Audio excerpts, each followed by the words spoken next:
Hello student, आज हम बात करेंगे अकाउंटिंग के बारे में। जो अकाउंटिंग का मीनिंग क्या है, आज हम इसके बारे में बताएंगे। जो जो अकाउंटिंग जो वर्ड्स है, इसका मीनिंग, एक्चुअल मीनिंग क्या है।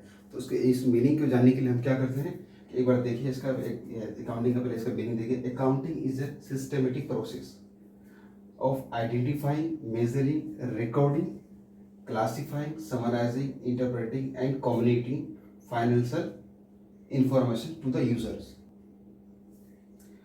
मैं फिर इसे दोबारा इसको मैं बता रहा हूँ कि इसका मतलब जो मीनिंग क्या है। पहले देखते हैं कि accounting is a systematic process of identifying, measuring, recording, classifying, summarising, interpreting, communicating financial information to the users. ठीक है, ये इसका मीनिंग हुआ। लेकिन हम इसको, इस मीनिंग को पहले जानने से पहले हम आपको एक ट्रिक बताते हैं इसको समझने के लिए। क्या अकाउंटिंग के मीनिंग समझना है अगर एक्चुअल में, तो हम एक टर्म है IMRCSAC, ये शॉर्ट टर्म है। मतलब वर्ड्स सबका, ये मतलब पहला वर्ड सबका लिखे हैं। तो आप देखिए सबसे पहले क्या करते हैं हम लोग। आई का मतलब क्या हुआ, आइडेंटिफाइंग।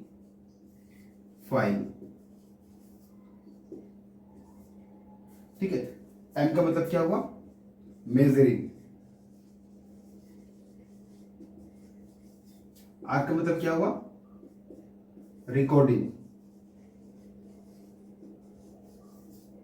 सी का मतलब क्या हुआ, क्लासिफाइंग।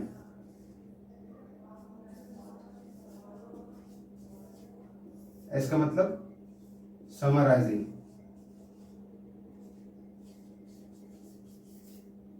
और इधर आपका एक मतलब क्या होगा, ये एनालाइजिंग। और सी का मतलब कम्युनिकेटिंग।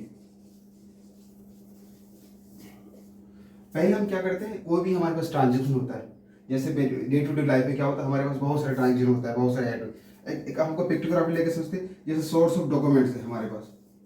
सोर्स ऑफ डॉक्यूमेंट क्या है,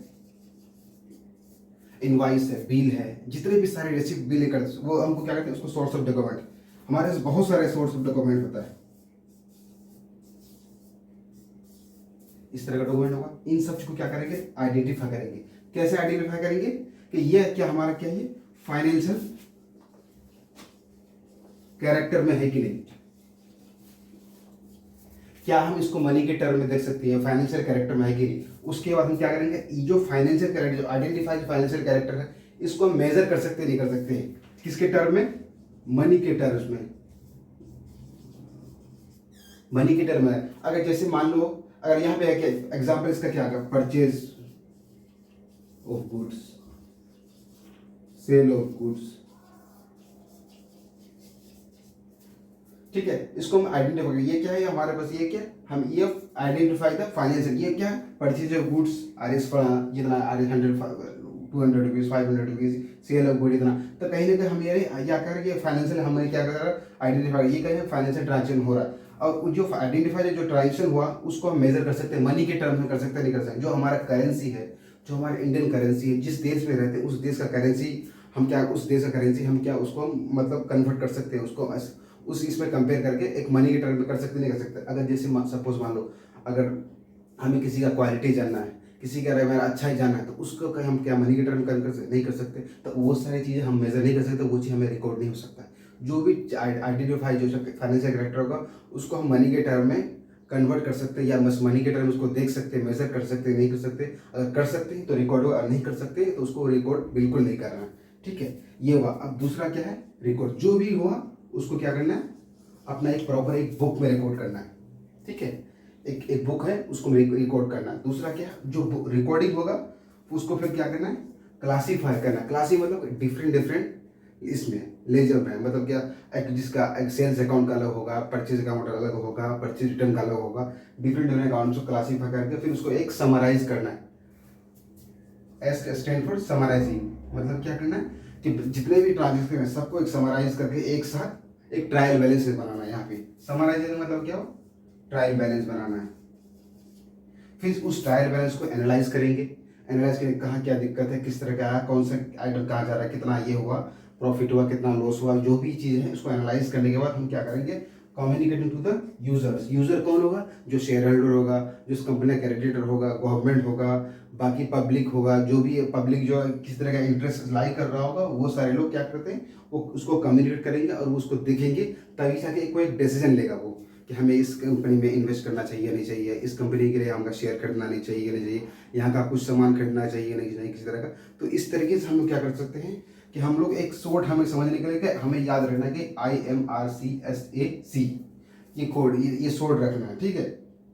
तो क्या आपको अब ये जो आपको ये डिफरेंस समझ ये आपको आसानी समझ में आएगा। Accounting is systematic process of identify, मतलब क्या, हम ट्रांजेक्शन को आइडेंटिफाई करेंगे, जो भी ट्रांजेक्शन फाइनेंशियल कैरेक्टर में है कि नहीं वो आइडेंटिफाई करेंगे, जो आइडेंटिफाइड जो ट्रांजेक्शन होगा उसको मेजर करेंगे। मेजरिंग मतलब क्या हुआ कि हम उसको मेजर कर पा रहे हैं नहीं कर पा रहे हैं, मनी के टर्म से मेजर कर पा नहीं कर, अगर मनी के टर्म में मेजर कर पा रहे हैं तो उसको रिकॉर्ड करेंगे, अदरवाइज नहीं कर पा रहे तो उसको हम रिकॉर्ड नहीं करेंगे, ठीक है। जो अगर कर पा रहे हैं तो उसको रिकॉर्ड करेंगे, उसको रिकॉर्ड जो करने का फिर क्या करेंगे, उसको जितने भी ट्रांजेक्शन हो एक क्रोनोलॉजिकल ऑर्डर पे रिकॉर्ड करने के बाद क्या करेंगे, उसको फिर समराइज करेंगे, मतलब सबको एक साथ लेके आएंगे, फिर उसको इंटरप्रेट करेंगे, मतलब क्या, लोगों को बताएंगे जो भी चीज़ है, जो भी रिजल्ट है उसको इंटरप्रेट करके लोगों को कम्युनिकेट करेंगे, ठीक है। जो भी फाइनेंशियल इन्फॉर्मेशन होगा वो दिया जाएगा, ठीक है। इस तरीके से आप ये कर सकते हैं कि हमको ये अकाउंटिंग को, इसका मीनिंग जो है, मतलब आप इस मतलब आसान तरीके से समझ सकते हैं। अगर हम इसको अगर पिक्टोग्राफी मतलब थोड़ा सा अगर हम इसमें अलग तरीके से समझें इसको, तो आपको समझा रहे हैं आपको हम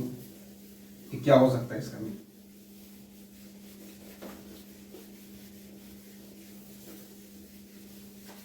सपोज मान लिए कि आपको बताया ना कि क्या है, हम लोग क्या करते हैं, जो हमारे पास सोर्स ऑफ डॉक्यूमेंट है, source of document, source of document का क्या हो गया, इनवाइस बिल हो जाएगा,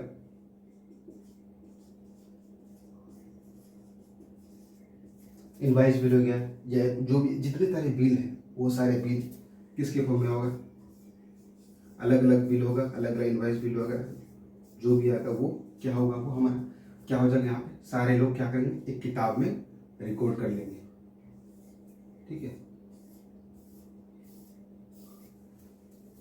इसको रिकॉर्ड करेंगे, इस किताब को क्या बोलते हैं, जर्नल बुक।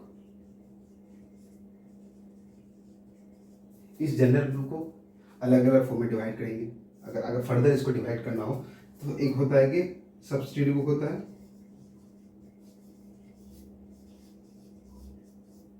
एक होता है जर्नल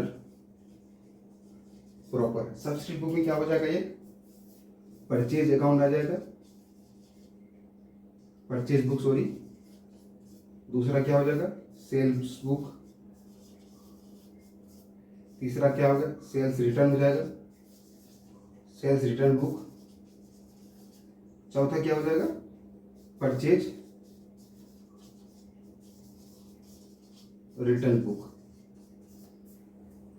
इन मतलब कि जो भी ट्रांजेक्शन क्रोनोलॉजिकल ऑर्डर पे यहाँ पे रिकॉर्ड होगा, ठीक है। अगर बाय द वे मुझे अगर इसको फर्दर उसको अलग अलग किताब में अगर करना है कि नहीं हमको, अगर और जो बहुत सारा ट्रांजेक्शन है अगर मुझे चाहिए कि नहीं, एक परचेज का अलग से भी बने, सेल्स का अलग से बने, परचेज रिटर्न का अलग से बने, सेल्स रिटर्न का अलग से बने, तो हम अलग अलग बुक में इसको रिकॉर्ड कर सकते हैं। जो भी यहाँ पे रिकॉर्ड होने का जो बचेगा वो सारे के सारे कहाँ जाएगा, ये जर्नल प्रॉपर में आ जाएगा।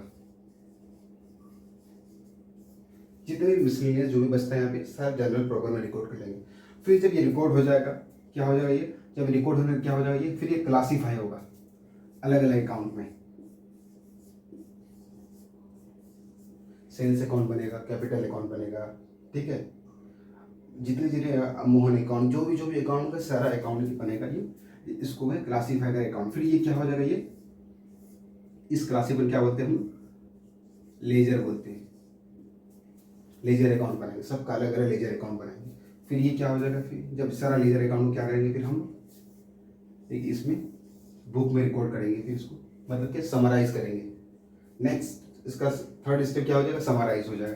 किस में करेंगे, ट्रायल बैलेंस। इस बुक को क्या बोलेंगे, ट्रायल बैलेंस। ये ट्रायल बैलेंस जब हो जाएगा हमारे पास, ये बराबर मैच हो जाएगा, ये ट्रायल बैलेंस, ठीक है। ठीक है, ये ट्रायल बैलेंस ही हमारे ये बुक आ जाएगी, इसको भी इस बुक का ट्रायल बैलेंस जब यहाँ पे हो जाएगा, तो इसके बाद जो ट्रायल बैलेंस में जो भी अकाउंट, मतलब इसमें क्या होता है, दो तरह का आ जाएगी, ये आता है। एक तो कुछ लोग जाएगा प्रॉफिट एंड लॉस अकाउंट में, दूसरा आ जाएगा बैलेंस शीट में। यहाँ पे कुछ item profit and loss account में जाएगा, कुछ आइटम बैलेंस शीट में चला जाएगा। ठीक है, इस तरह का एक किताब बनेगा, बुक बनेगा। ठीक है, इसमें हम बैलेंस शीट बनाएंगे, यहाँ पे भी, यहाँ ये प्रॉफिट एंड लॉस अकाउंट बनाएंगे, यहाँ पे हम लोग क्या बैलेंस शीट बनाएंगे, एसेट और लायबिलिटी के साथ में। इस तरीके से जो भी यहाँ भी होगा, फिर इसको क्या करेंगे हम लोग, फाइनेंशियल यूजर को कम्युनिकेट करेंगे, financial information communicate to users. तो एक तरह का यहाँ से एक प्रोसेस है अकाउंटिंग, जो क्या करते हैं हम लोग एक जनरल बुक में प्रॉपर्ली रिकॉर्ड करते हैं, क्रोनोलॉजिकल ऑर्डर में करते हैं। ठीक है, अगर और थोड़ा उसको एलैबोरेट करना है तो उस अलग अलग किताबें करेंगे, परचेज बुक से जो सब्सिडी बुक के अंदर परचेज बुक, सेल्स बुक और sales return book, purchase return book, और जो भी नहीं होगा वो प्रॉपर जनरल प्रॉपर में आ जाएगा। फिर इन सबको अलग अलग लेजर में पोस्ट करेंगे, जब लेजर में सबका सारा अकाउंट बना लेंगे, जो भी उसका बैलेंस बचेगा फिर उस बैलेंस को ट्रांसफर ट्रायल बैलेंस में करेंगे, और ट्रायल बैलेंस में क्या होगा, कुछ आइटम हमारे पास प्रॉफिट एंड लॉस में चला जाएगा, कुछ आइटम हमारा बैलेंस शीट में। इस तरीके से पूरा एक प्रोसेस होता है अकाउंटिंग को रिकॉर्ड करने का। ठीक है, तो आपको यहाँ से समझ में आ ही गया होगा अकाउंटिंग का मतलब क्या होता है। ये पूरा अकाउंटिंग जो ये मीनिंग है, ये पूरा अकाउंटिंग मीनिंग दर्शाता है कि पूरा अकाउंटिंग प्रोसेस किस तरह का होता है। आपको यही एक प्रोसेस पूरा अकाउंटिंग आप 11वीं क्लास में पढ़ेगा, फाइनेंस अकाउंटिंग कैसे कैसे हो रहा है, कैसे रिकॉर्ड हो रहा है, आपको रिकॉर्डिंग का अलग होगा, और क्या कहता है समराइजिंग का अलग होगा जी, और जो भी या मतलब उसका बैलेंस शीट का उसका भी अलग चैप्टर होगा। एक एक चीज़ डिटेल में हम लोग बात करेंगे आगे करके। ठीक है, तो उम्मीद है कि आपको समझ में आ गया होगी अकाउंटिंग किसे कहते हैं, किस तरीके से किस प्रोसेस से ये चीज़ें रिकॉर्ड होता है, ट्रांजेक्शन किस प्रोसेस रिकॉर्ड होता है। तो ये इतना था कि आपको ये समझ में आ गया अकाउंटिंग क्या होता है। इसके बाद हम बताएंगे आपको अकाउंटेंसी क्या होता है और अकाउंटिंग का ऑब्जेक्टिव क्या है। ठीक है, उम्मीद है कि आपको ये समझ में आ गया होगा ये कि अकाउंटिंग का मीनिंग